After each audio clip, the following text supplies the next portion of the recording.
The moment that unfolded between Lauren Boebert and Jasmine Crockett didn't just expose a clash between two individuals, it crystallized a tension that has been growing inside the American political system for years. It revealed how public service has, for many, become less about policy and more about performance. How the need to govern has been eclipsed by the need to go viral. And how deeply the political divide has shifted into something more cultural, more personal, more explosive. To understand why this exchange touched such a nerve, we have to examine the broader evolution of political discourse. Decades ago, political disagreements played out behind closed doors or informal debates. Lawmakers clashed, yes, but there was structure, a sense of boundaries and mutual respect. Today, those boundaries have eroded. The culture of debate has turned into a culture of confrontation, often rewarded by the very platforms that amplify extremism. Social media algorithms favor outrage. TV producers know conflict draws ratings. And in this climate, figures like Boebert have learned that the louder the fight, the more attention they get, even if the substance is hollow. Jasmine Crockett represents the antithesis of that approach. Her rise has not been fueled by scandal or theatrics, but by grit, intellect, and the ability to navigate heated rooms without losing herself. Watching her respond to Boebert was not just watching someone defend her time. It was watching someone defend the principle that government, even when imperfect, must still function with dignity.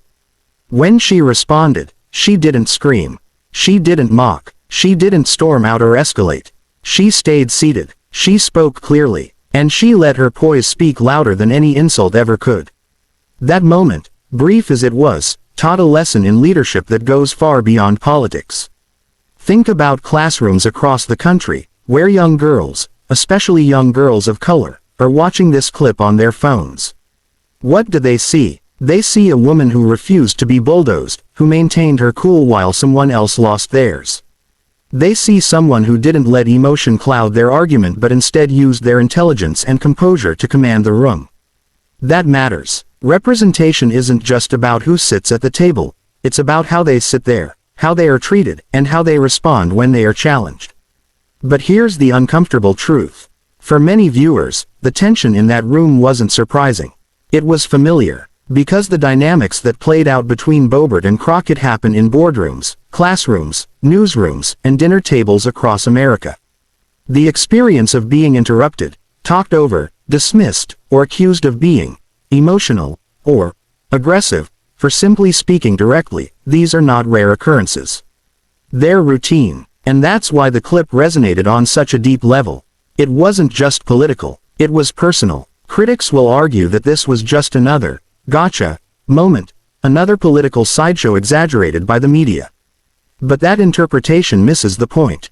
This wasn't about dunking on anyone.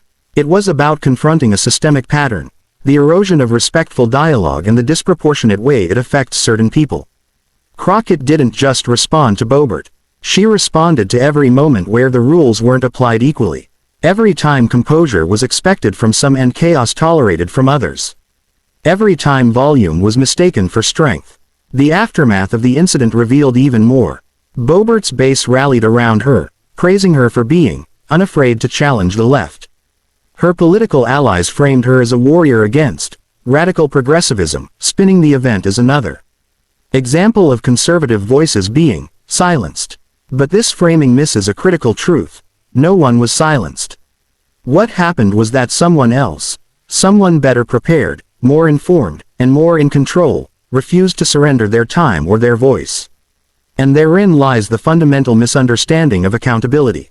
Accountability isn't censorship. Being challenged isn't being silenced. Being fact-checked isn't being attacked. It's part of governing. It's what public servants are elected to endure. The unwillingness to accept that, to mistake scrutiny for suppression, is what turns governance into grievance. Meanwhile, Crockett didn't issue a victory lap. She didn't flood the airwaves or parade her moment through partisan media. Instead, she kept doing the work. Talking policy, attending briefings, meeting constituents. Her silence was strategic, and it spoke volumes. Because while some seek attention, others seek solutions. That contrast became impossible to ignore. As this moment continued to ripple through the media, deeper questions began to surface. What are we rewarding in our politics? Are we encouraging substance or spectacle? Are we valuing emotional intelligence, or punishing it?